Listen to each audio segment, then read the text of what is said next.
Tol, nakakita ka na ng hamburger na power bank? Di pa. Di pa? Ating nga. Gusto makakita? Sige, labas mo. Ito, ano lang nga, suspense lang ha. Pakita natin sa ating mga ano. Ito po, hamburger na power bank.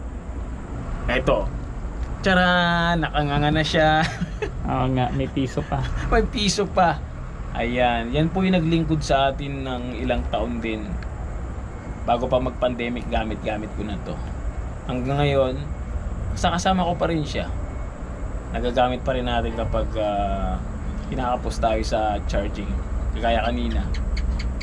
Ayan, yun lang. Kami ay aalis na rin dito. Hihintay nila kami ng service. So, bye-bye. Boom!